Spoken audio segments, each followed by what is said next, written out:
आज हम राजराजेश्वरी श्री राजराजेश्वरी की पूजा करने वाले हैं।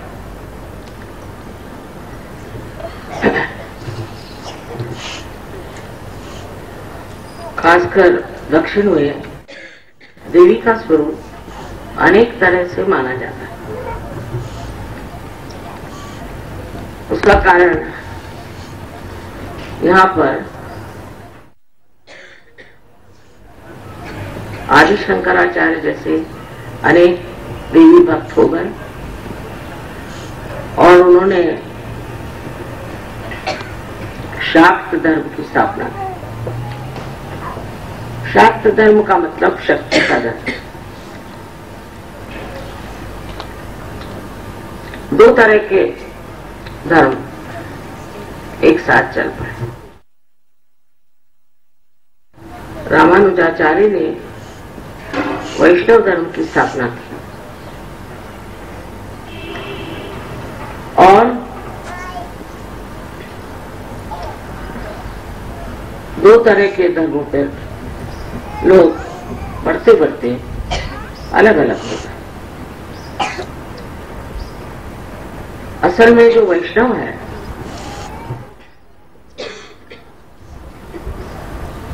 उसका कार्य महालक्ष्मी का है और महालक्ष्मी की जो अनेक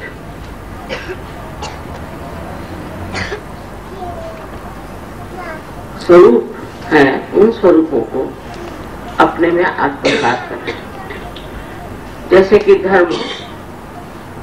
धर्म की स्थापना करना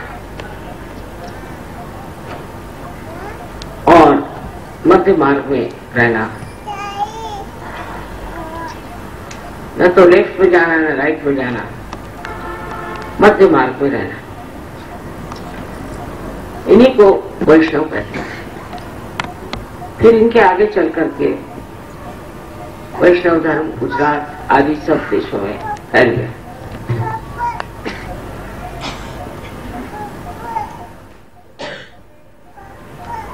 वैष्णव मार्ग से जब आप गुजरते हैं कुंडलिनी के द्वारा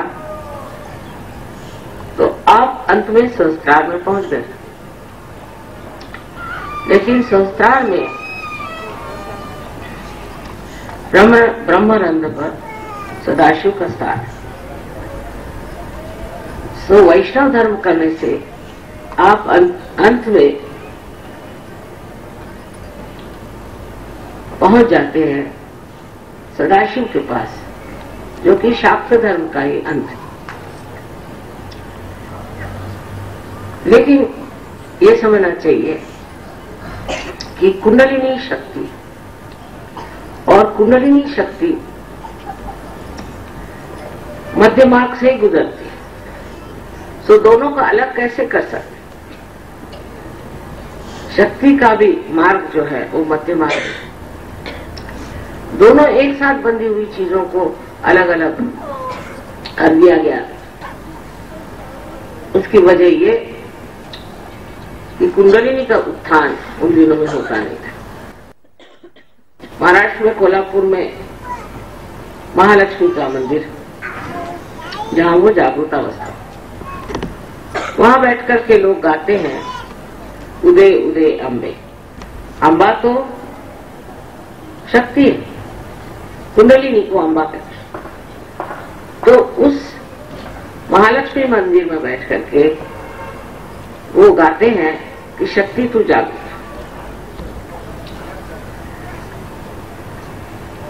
उनको ये नहीं पता कि वो क्यों गाते।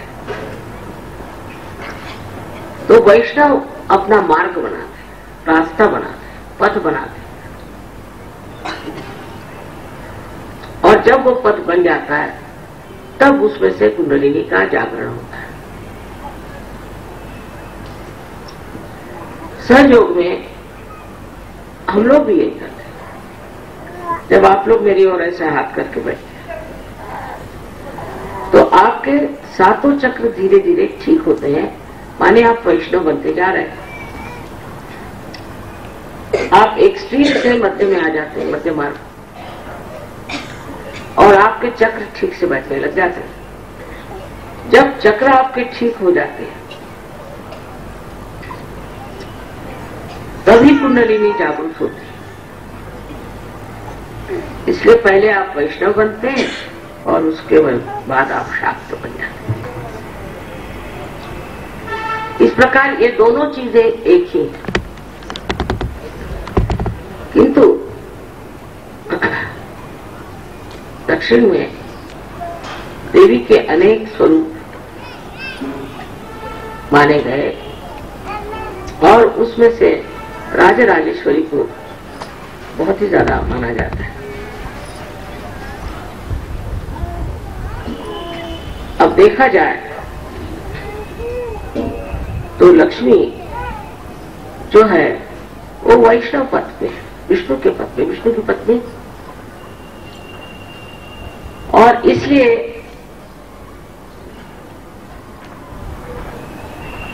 ये लक्ष्मी का एक स्वरूप बताया गया जो कि शक्ति का ही स्वरूप है। राजराजेश्वरी का मतलब है कि जब कुंडलिनी नाभि में आ जाती है, अब कुंडलिनी जब नाभि चक्र में आती है जहां उस पे लक्ष्मी का स्वरूप प्राप्त होता है, ऐसा कहें, या लक्ष्मी का परिणाम उस पर आता है, ऐसा कहिए, या जब ये कुंडलिनी नाभि चक्र में आती है तो लक्ष्मी स्वरूपा ये किस प्रकार की होती है। इस पर अनेक तरह के लक्ष्मियों का आरोपण है। गृह लक्ष्मी है, गज लक्ष्मी है, ऐसे अनेक लक्ष्मियां, पर ये लक्ष्मी तभी इन स्वरूपों को प्राप्त करती जब इन पर कुंडलिनी की शक्ति आ जाए। कुंडलिनी के शक्ति के मिलन से ही ये स्वरूप आते। इसलिए राजराजेश्वरी हालांकि कुंडलिनी की शक्ति नाभि पर आने पर जो स्वरूप धारण करती है उसे लोग कुंडलिनी को ही राजराजेश्वरी मानते हैं।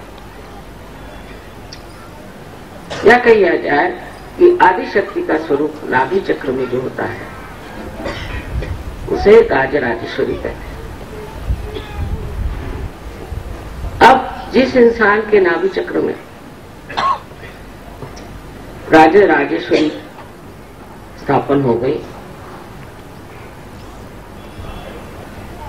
माने गृह लक्ष्मी हो गई लेफ्ट साइड में, तो राइट साइड में राजराजेश्वरी। राजलक्ष्मी की अंतिम स्थिति जो है वो राजराजेश्वरी की।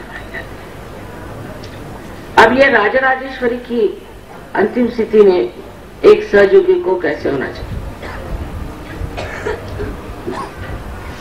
इसमें लक्ष्मी का तो आशीर्वाद आना ही हुआ।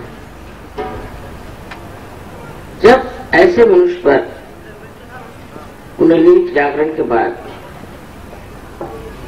लक्ष्मी का आशीर्वाद आ गया और आना ही है, सब जितने भी सहयोगी हैं सब पर लक्ष्मी का आशीर्वाद आना। और कभी कभी ये लक्ष्मी काफी बढ़ सकती है, अनपेक्षित, और नहीं भी बढ़ने पर उसकी तबीयत, ऐसे इंसान की तबीयत एक राजाओं जैसी हो जाती है। जब तक आपकी तबीयत वैसी होती नहीं तब तक समझना चाहिए कि कुंडलिनी अभी नाभि में घूम रही। तबीयत बदलती, सहयोग में आने पर जो सबसे बड़ा चमत्कार होता है कि मनुष्य की तबीयत बदल जाती है, उसका स्वभाव बदल जाता है। जो आदमी लक्ष्मी से भरा है, जिसके अंदर लक्ष्मी दिखाई नहीं देती, माने ये कि बहुत से रईस लोग भी होते हैं लेकिन वो कंजूस होते हैं, तो उनको कोई लक्ष्मीपति नहीं कर सकता, उनमें लक्ष्मी का कोई स्वरूप ही दिखाई नहीं देता। भिखारी जैसे रहते हैं, हर समय पैसे के लिए रोते हैं, किसी के लिए 2 पैसा निकालना उनके लिए मुश्किल। ऐसे जो कंजूस लोग होते हैं उनको कहना चाहिए कि उनके अंदर अभी कुंडलिनी का जागरण ही नहीं, कंजूसी के मारे मरे जाते हैं। इतने कंजूस होते हैं, इतने पैसे के बारे में सोचते हैं कि उनका लीवर भी खराब हो सकता है, उनकी शक्ल बिल्कुल भिखारियों जैसी लगेगी। तो लक्ष्मी को प्राप्त करना ही कार्य नहीं है कुंडलिनी का। जो लक्ष्मी का स्वरूप है वो आपके अंदर उतारना, ये कुंडलिनी का कार्य है। तो राजेश्वरी जिसको मानते हैं, जो ये कुंडलिनी की शक्ति जो आपके अंदर लक्ष्मीपति का स्वरूप उतारती है, ये राजराजेश्वरी। उसका ये मतलब नहीं कि आपके पास बहुत पैसा आना चाहिए, रुपया आना चाहिए, पर दानत कि जैसे कोई आप राजा हैं। राजा राजेश्वरी का मतलब है कि आप राजा तबीयत हो। अपना तो राजा लोग भी बड़े भिखारी होते हैं और कंजूस होते हैं, झूठे होते हैं, पैसा खाते हैं, सब काम करते हैं। लेकिन यहाँ तो शुद्ध स्वरूप की बात हो रही। जो राजा राजेश्वरी का पुजारी है और जिसने उसे प्राप्त कर दिया, उसके कितने तो भी गुण होते हैं कि जो शायद आज इस लेक्चर में पूरे न बता सके। लेकिन सबसे बड़ी तो चीज ये होती है कि इसके अंदर दानत, जनरॉसिटी आ जाए, जनरस हो जाए। क्योंकि वो जानता है कि मैं राजराजेश्वरी के शक्ति से प्लावित हूं, मुझे कभी भी पैसे की या किसी चीज की दरकार ही नहीं रहने वाली, तो क्यों न मजा उठा ले, क्यों न लोगों को चीज देने से अपनी तबीयत खुश है।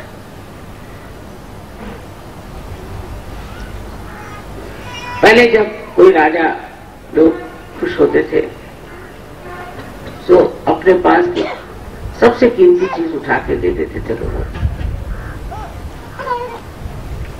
जिस आदमी में जनरॉसिटी नहीं है, दानत है, उसका अर्थ ही अभी अधूरा ही पड़ा हुआ।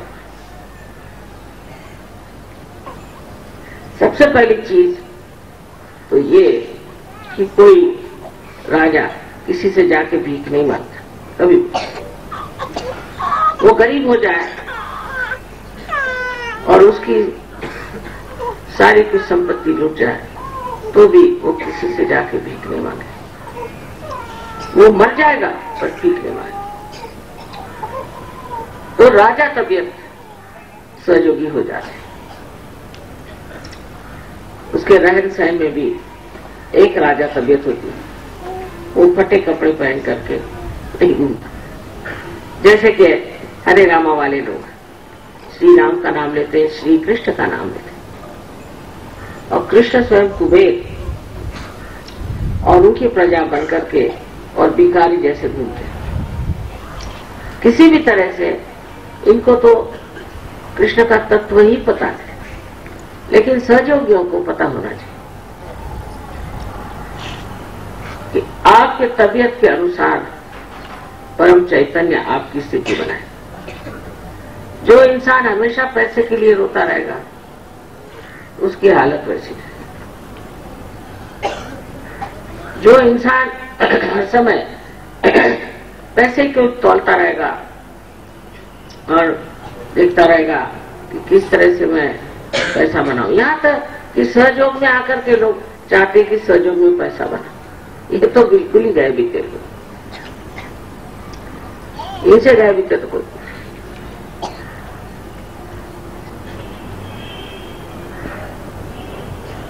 एक बार अकबर बादशाह ने बीरबल से पूछा कि सबसे गए बीते लोग कौन है। तो उन्होंने कहा जो भगवान के मंदिर में आकर के लोगों से भीख मांगते, तो भगवान बैठे हुए तो लोगों से भी क्या मांगते। इसी प्रकार सहयोग में भी ऐसे लोग बहुत ही कम है, पर है जो सोचते हैं कि सहयोग में आकर के हम किसी बात से पैसा बनाते। हमें किसी ने बताया कि गणपतिपुरे में सहयोगी कुछ सामान लेके आए थे, उसे बेच रहे थे। एक साल जरूर आए जो कि हमसे पूछ के लाए और उन्होंने बेचा, और जो कुछ भी उनको प्रॉफिट हुआ उन्होंने सहयोग को दे दिया। मैं कहती ये भी नहीं करना चाहिए, पर तो भी वो कहते हैं कि हमारी वजह से सहूलियत होती है, लोगों को साड़ियां मिल जाती है, ऐसा हो जाता है। पर जो इंसान सहयोग में आकर के और सिर्फ पैसा कमाना चाहता है, वो तो ऐसा है कि उसको सहयोगी कहना ही नहीं चाहिए।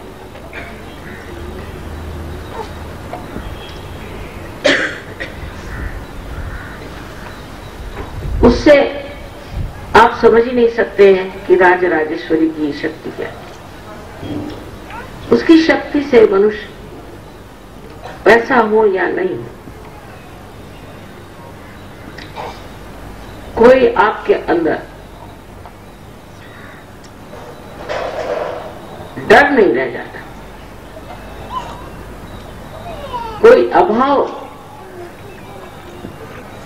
ये भावना नहीं रह जाती कि मेरे अंदर ये अभाव है।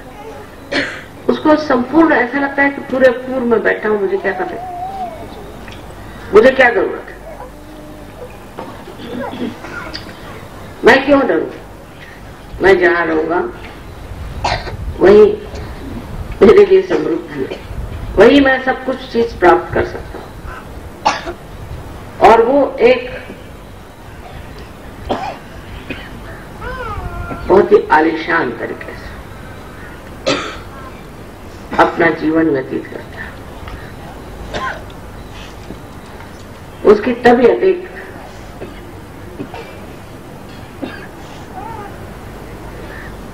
बहुत ही भव्य महान इंसान की जैसी होती है। उसको देने में ही मजा आता है, लेने में नहीं। कोई आदमी रईस होगा तो होगा अपने घर, और कोई गरीब होगा तो भी वो अपने घर का, पर वो अगर सहयोगी है, चाहे वो गरीब है अमीर है, उसके लिए वो सर आंखों कर पूरी तरह से उसकी मदद करने को तैयार होता है। सहयोग में ऐसे भी लोग हैं जो असहज लोगों के लिए बहुत करते हैं, पर अगर सहयोगी कोई गरीब आ जाए तो उसको बैठने के लिए कुर्सी भी नहीं देते। तो बाह्य के आडंबरों को देख करके बहुत से लोग उनका महत्व करते हैं। ये बड़े महान हैं, इनके पास इतनी मोटरें हैं, या ये बड़े भारी यहाँ के मशहूर एक्टर हैं, या डॉक्टर हैं, या आर्किटेक्ट हैं, बहुत बड़े आदमी। ये तो बाह्य की उपाधियां उसका महत्व करते हैं, और कोई ये सोचता है कि ये तो शक्ति का संचय इसके अंदर है, इतनी इसके अंदर से चैतन्य की लहरें बह रही। ये कौन अवलिया है, उसको राजा तबीयत आप कहते हैं। अपने देश में भी ऐसे बहुत से लोग होते हैं। शिवाजी महाराज का उदाहरण खासकर सोचने में, स्वयं तो वो थे ही आत्म साक्षात्कारी और बड़े आदर्श पुरुष थे, पर उनका संतों के प्रति जो व्यवहार था वो अत्यंत सुंदर और नम्र था। उनके पास उनके गुरु श्री रामदास एक दिन पहुंचे और उन्हें बाहर से ललकारा। शिवाजी महाराज ने एक चिट्ठी लिख करके झोली में डाल दी। उस चिट्ठी में लिखा था कि गुरु, मेरे गुरु, मेरी सारी जो कुछ सत्ता है, साम्राज्य है, ये सब मैंने आपके झोली में डाल दिया। उस चिट्ठी को पढ़ के गुरु रामदास हंसकर उन्होंने कहा कि बेटे हम तो सन्यासी हैं, हम क्या तुम्हारी साम्राज्य लेके करेंगे, तुम तो राजा हो और तुम्हारा कर्तव्य है। लेकिन हाँ, अगर तुम सोचते हो कि इस साम्राज्य को भक्ति से चलाएं, तो इसका झंडा जो है, जो हम छाती पहनते हैं, उस रंग का त्रिकोणी झंडा बना। उस झंडे से ये लोग जान जाएंगे कि तुम भी एक संन्यास्त भाव से राज कर रहे हो। उसके प्रति कोई खिंचाव लगाव तुमको नहीं, तुम हो राजा, लेकिन उसको तुम जानते नहीं कि तुम राजा। जो लोग अपने ही को मैं राजा हूं, पागल जैसे कहते फिरते हैं मैं फलाना हूं, तो वो होते नहीं, और जो होते हैं वो कभी कहते भी नहीं। ऐसे बहुत से लोग आपको दिखाई देंगे। एक बार हम लंदन में सफर कर रहे थे, हमारे साथ एक साथ बुजुर्ग बैठे हुए थे, बातें करने लग गए। वहां ना ज्यादातर औरतों से कोई लोग बात नहीं करते, आपस में ऐसे बात नहीं करते,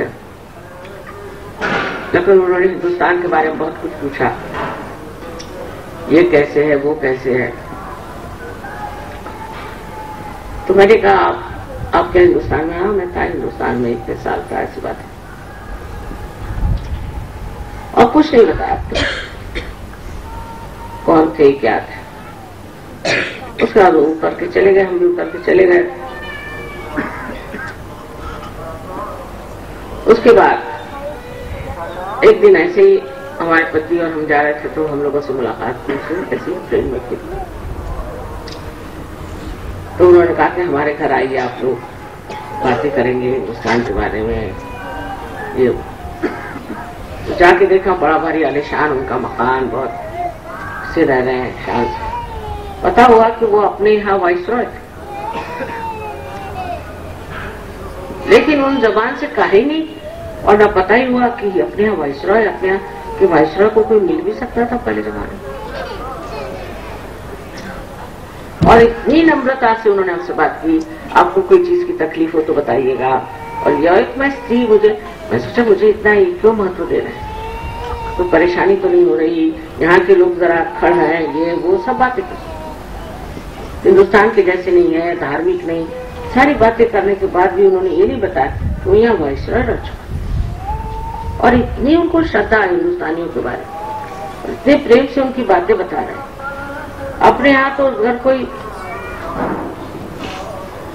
मिनिस्टर का पीए हो जाए तो ही उसकी खोपड़ी खराब हो। स्टोरी है उनके बारे में कि कोई लोग मिनिस्टर से मिलने गए, एक साथ बहुत कूद रहे थे, अरे आप क्यों सबसे बिगड़ रहे हो? कल आपको पता नहीं मैं पिए हूँ, मैंने पी कर आया हूँ। तो इस तरह लोगों के दिमाग में थोड़ा सा भी कुछ मिलने पर खोपड़ी खराब है, और ये लक्षण राजाओं का नहीं। राजाओं की पहली चीज है कि अत्यंत नम्रता, अक्खड़पना आता है। इसलिए अक्खड़पना आता है मनुष्य में कि वह सोचता है क्यों मैं इतना पैसा वाला हूं, मैं सबको डांट सकता हूं, झाड़ सकता हूं। और अगर वो कुछ पढ़ा लिखा हो, कोई बड़ी नौकरी में हो, कुछ हो, बड़े बाप का बेटा हो, और उसको अक्खड़ चलता है, उसे तो आप बात ही नहीं कर सकते। अरे यहां तक कि मैंने देखा है कि सर्वसाधारण लोग भी, जैसे हमारे पति के ऑफिस में टेलीफोन, और बात करी तो इतनी बदतमीजी से बात करते थे। फिर पूछा कि कौन, मैंने कहा मैं ये हूँ। फिर उसके बाद उनकी हालत ही खराब हो जाती। तो पहले आप अपनेपना से बात क्यों करते? वो कहा अच्छा साहब से मत बताना, माफ कर देना। ये मैंने कहा मुझको तो मैं क्यों बताने जा रही हूँ, पर तुमने ऐसी पहले बात क्यों? अध जलत गरी छलत अध। जो परिपूर्ण है इंसान वो अत्यंत नम्र होता है, सादगी होती है उसकी। आप समझ जाएंगे कि जब तक आप परिपूर्ण नहीं है, आपके अंदर झूठा घमंड, झूठा गुस्सा, हर तरह की एक अजीब तरह का व्यक्तित्व आप प्राप्त करते कि सब आपका नाम सुनते ही भाग खड़े थे।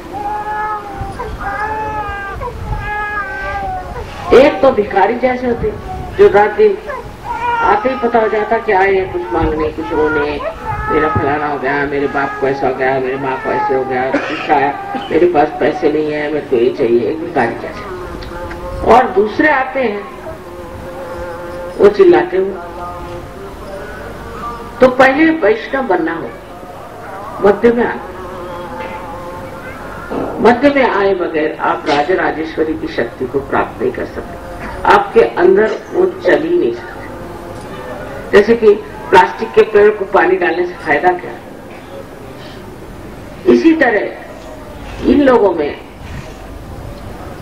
एक तरह का आडंबर, एक झूठा तमाशा। अभी हम लंदन से आ रहे थे तो हमारे साथ एक देवी जी आ रहे थे और हीरे उड़े पहने थे, काफी इतने मोटे मोटे हीरे कान में, नाक में, हाथ में, इतने पहनते थे, पहन के आए थे। तो उनसे कहले हम तो भाई सिंपल लिविंग और हाई थिंकिंग में विश्वास करते कि सादगी से रहो और ऊंचे विचार। उसका अच्छा, बड़ी अच्छी बात है। मेरे बैठिए आप, हम तो ऐसे कलर कपड़े वगैरह नहीं पहनते, उसने हम तो बहुत सिंपल। मैंने कहा बहुत अच्छी बात है, बैठे। उसके बाद जैसे इंडिया आने लग गया तो आई मिलकर मुझे एक तकलीफ है, मेरी मदद कर दीजिए। मैंने कहा क्यों?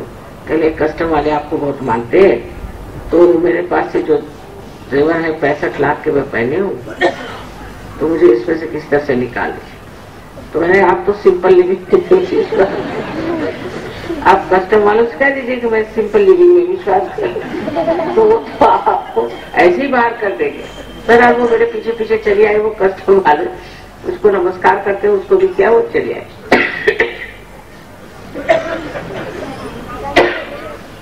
दूसरी चीज, पुरुष में लालच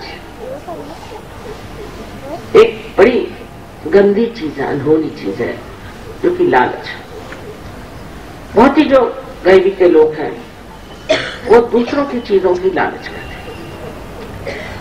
किसी के घर गए, वहां कोई चीज दिखाई दी, आते ही साथ चलो भाई क्या है चीज, ऐसी चीज है, वो चीज आ गई, फिर दूसरी चीज आ, फिर तीसरी चीज, उसका कोई अंत ही नहीं। और लालच ही लालच होती रहती। इस लालच की मात क्या है?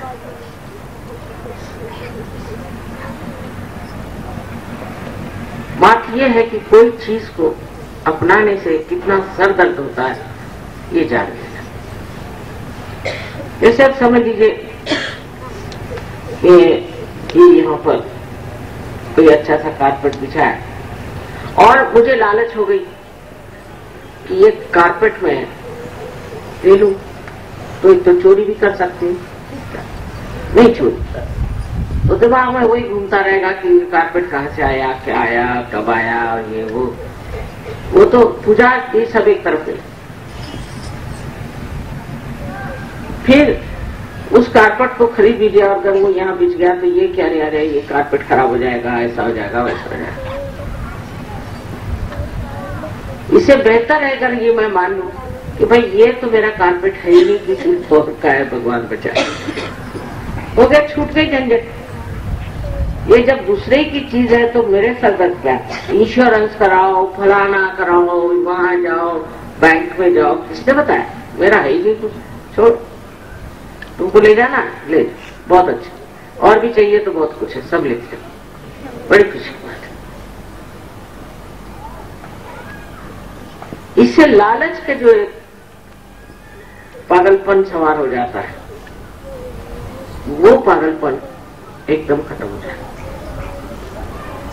और सहयोगियों को तो बड़ी परेशानी की बात है, क्योंकि इधर तो वो सहयोगी है और उधर लालच मगर के मुंह में उनका पैर, तो वो बोट में कैसे आएंगे? वो तो पैर उनका फंसा हुआ है वहां। किसी भी चीज की लालच अगर आ जाए तो सोचना चाहिए कि राजराजेश्वरी हमसे मुख मोड़ के चली। और जो राजराजेश्वरी तबीयत के इंसान होते हैं उनको तो छोटी भी चीज में मजा आने लग जाता है। उनको कोई चीज की कमी नहीं रहती।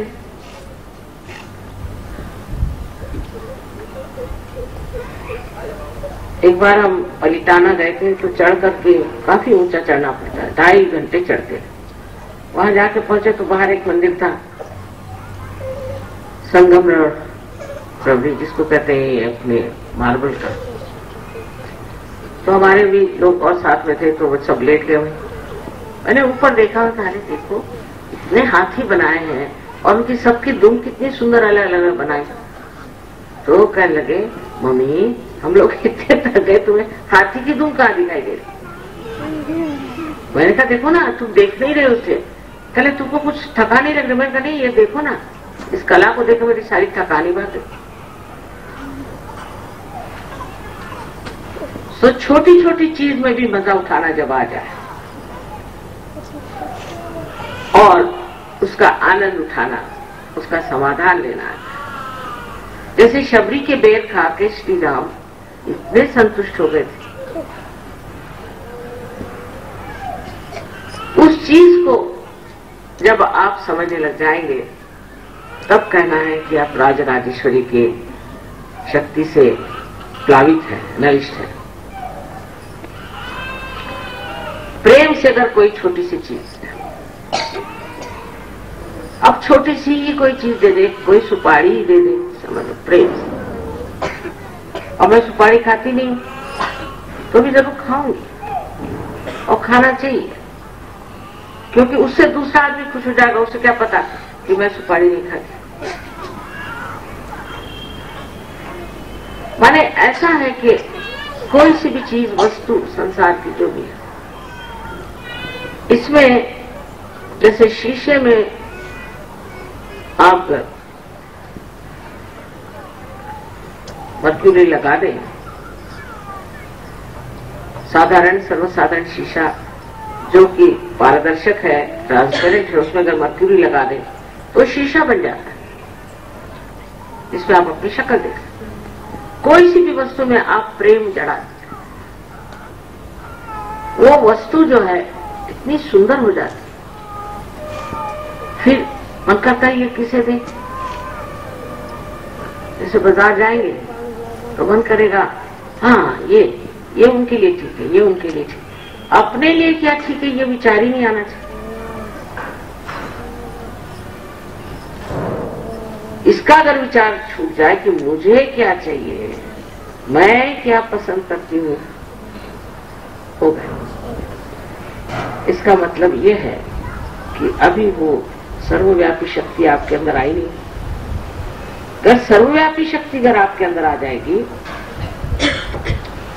तो आप बहुत सूझने हो जाएंगे और जान लेंगे कि देखो किसे किस चीज की जरूरत है। जैसे आपने कहीं गए और आपने देखा कि बहुत सुंदर सा एक दीप है, हाँ उनके घर में रही थी तो वहां उनके पास एक दीप नहीं था, वो ले लेना चाहिए। सबकी जरूरतें समझ में आने लग जाती जब अपनी जरूरतें कुछ नहीं रह जाती। सबकी तकलीफें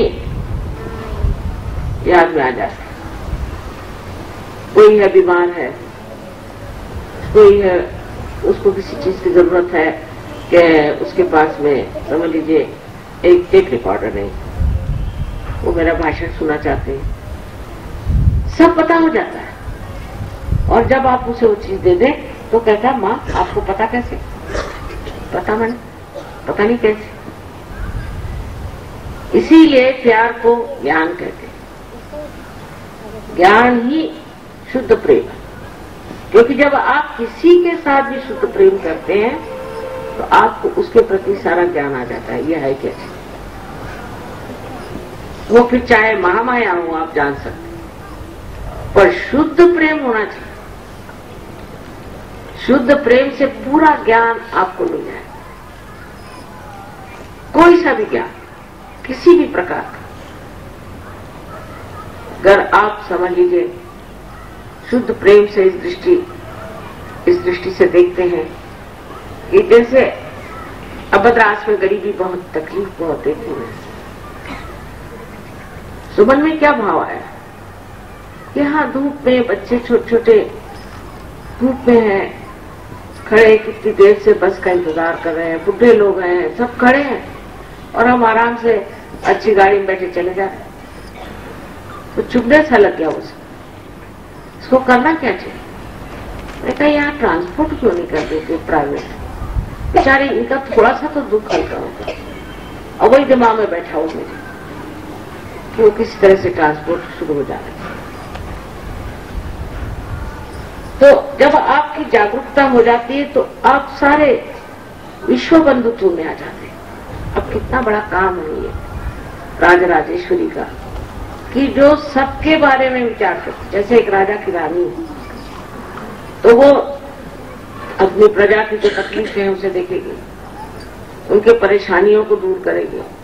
वो बैठ के ये तो नहीं गिनेगी कि उसके पास जेवरात कितने हैं, कि उसके पास डायमंड्स कितने हैं।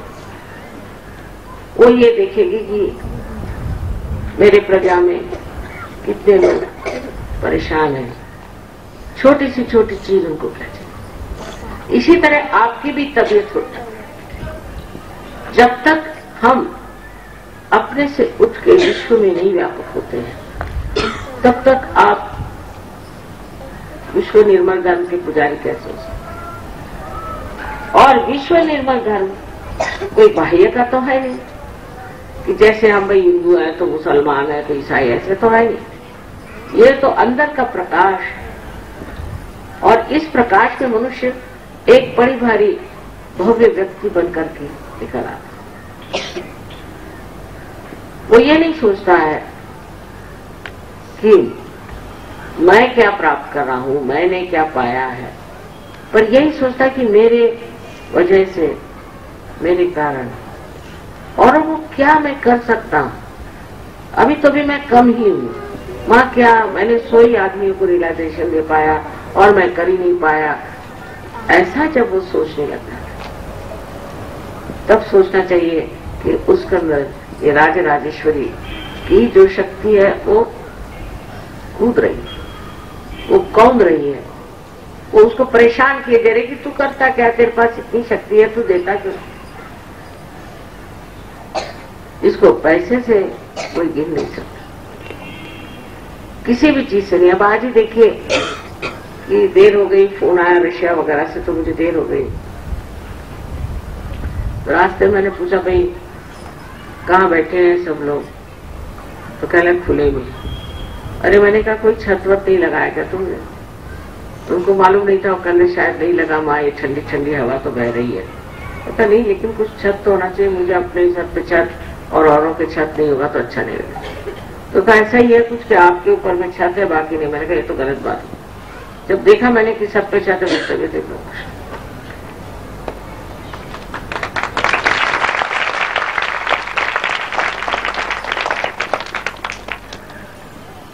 इसी प्रकार छिंदवाड़े में भी बहुत गर्मी हो गई और सब लोग खुले में बैठे थे। पूरी समय मुझे ये फिक्र लगी थी कि क्या हो रहा, और सब बता रहे थे मैं, हमको तो ठंड लग रही थी अंदर से, इतने धूप में बैठे बैठे लोग को ठंड लग रही थी। वही राजराजेश्वरी की शक्ति जो है, जो सब जगह सबका हित करती, हित से भी ज्यादा कहना चाहिए कि सबको आराम दे, सबको सुख, सबको आनंद प्रदान करती, और वो शक्ति आपके अंदर भी है। उसको आप चाहें तो कहां से कहां पहुंचा सकते हैं। एक पैसे से भी जो काम हो सकता है वो हजारों रुपयों से नहीं हो सकता, लेकिन देने की शक्ति महान होनी चाहिए। फिर से कहूंगी कि विदुर के घर जाकर श्री कृष्ण ने साग खाया और दुर्योधन का मेवा नहीं खाया। इन सब में चीजों में बड़ा भारी संकेत, वो संकेत ये है कि प्रेम से भरी हुई चीज, उसका दाम किसी भी चीज से आप तौल नहीं सकते। तो सबसे पहले वैष्णवों को चाहिए कि अपने लक्ष्मी चक्र को साफ करने के लिए सबसे पहले कि मेरी जरूरतें कुछ नहीं, सारी जरूरतें दूसरों की है, इसलिए मैं सहयोग में आया हूं, ऐसे विचार से आया। कल आपको आश्चर्य होगा कि प्रोग्राम के बाद इतने लोग आए थे, बड़ा मुझे आनंद आया, पर एकदम मेरा राइट हार्ट पकड़ गया पूरी तरह से। तो मेरी समझ में नहीं आया कि यहाँ राइट हार्ट इतना क्यों पकड़ गया। ऐसा तो कभी भी नहीं हुआ। ये वही शक्ति जिसने संकेत दिया। फिर मैंने पूछा कि भाई यहाँ गृहलक्ष्मियों का क्या हाल है। हैदराबाद में लोग गृहलक्ष्मी को किस तरह से ट्रीट करते, तो पता ये हुआ कि बहुत ही बुरी तरह से ट्रीट करते हैं, उनकी कोई इज्जत ही नहीं करते और हर समय झाड़ते रहते। माँ की इज्जत करते हैं पर बीवी की बिल्कुल नहीं करते और कहने लगे कि मुस्लिम इन्फ्लुएंस आया हुआ है यहाँ। अरे भाई, मुसलमानों में भी आपको पता नहीं कि औरत की इज्जत करने के लिए कितना बताया कुरान में, वो नहीं करते, वो बेवकूफी है। उसमें जितनी इज्जत औरत की है और कहीं है ही नहीं लिखी हुई। तब मुझे समझ में आया कि जहां स्त्री की यत्र नारायण पूज्यन्ते तत्र रमन्ते देव, जहां घर की स्त्री की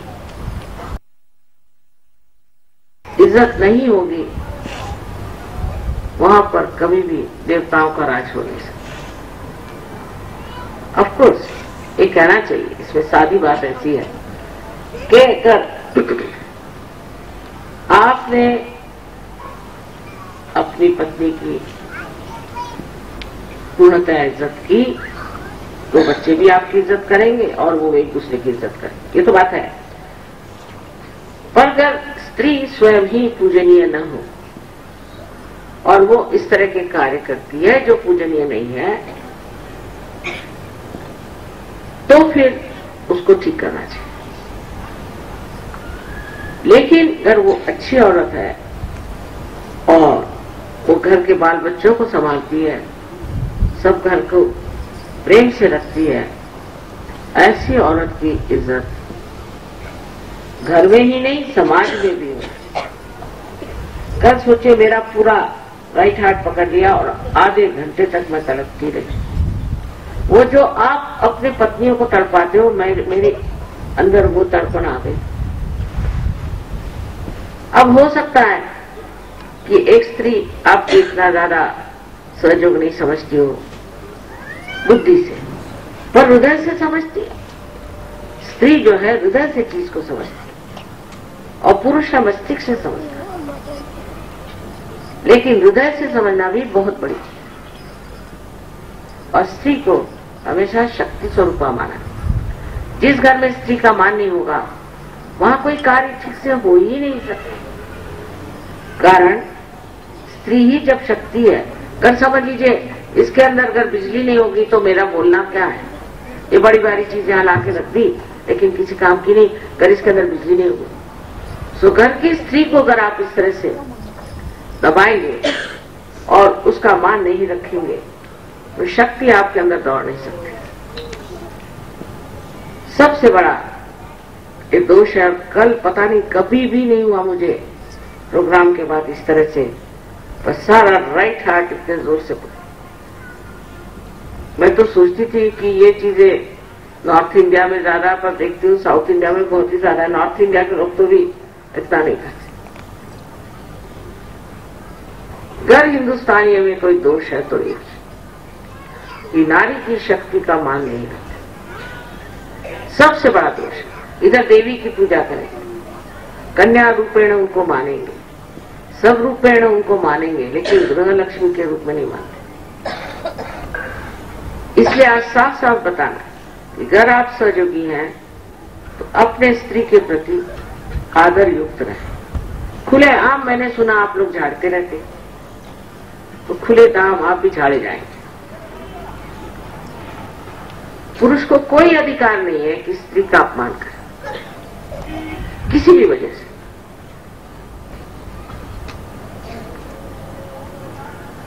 मेरे विचार से अगर ये एक चीज ठीक हो जाए तो राजराजेश्वरी की शक्तियां जरूरी चल पड़ेगी।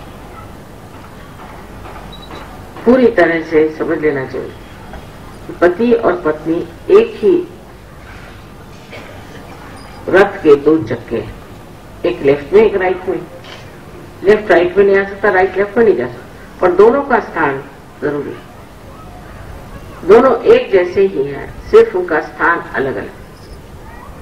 इसका मतलब कोई स्थान ऊंचा और नीचा नहीं हो सकता। अगर एक चक्का नीचा हो जाए तो रथ जाएगा ही नहीं आगे, तो गोली गोल घूमता रहेगा। बच्चे भी आपसे यही बात सीखे। जो बच्चे अपने माँ का आदर नहीं कर सकेंगे वो क्या कर सकते हैं दुनिया में, वो मेरा क्या आदर करेंगे। इसलिए आज से सबसे विनती है कि अपनी घर की नारी का अपमान नहीं करें, उसको किसी तरह से नीचे नहीं दिखा। उसकी शक्ति आपके लिए बहुत जरूरी है। उसी प्रकार स्त्रियों को भी सहज में उतर के अपने शक्ति को संभाल लेना चाहिए और शक्ति में उतर जाना चाहिए। आज इतने लोग पूजा में आए हैं और सारे भारतवर्ष से लोग आए हुए हैं। मुझे बिल्कुल उम्मीद नहीं थी। अब सहज वाकई में बहुत समग्र हो रहा है और इतने प्यार से सब चीजें हो रही।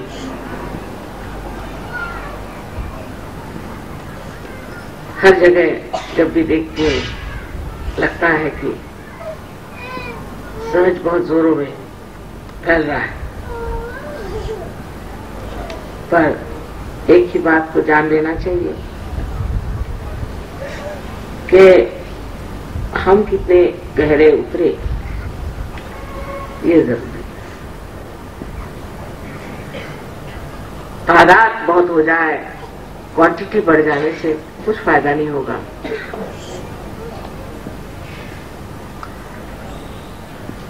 उसके जब तक आपके अंदर मूल्य सहयोग के नहीं उतरेंगे, क्वालिटी नहीं आएगी। आप अगर राजराजेश्वरी को मानते हैं तो उनके शक्ति का प्रादुर्भाव, मैनिफेस्टेशन आपके अंदर होना चाहिए। और नहीं तो ठीक है, एक चोगा बदल के दूसरा चोगा आपने पहन लिया, सब बाह्य में हो गया, अंतर से कुछ नहीं। ये अंदरूनी शक्ति है और इस शक्ति को आपके हरे व्यवहार में, बातचीत में दिखना चाहिए। अनंत आशीर्वाद।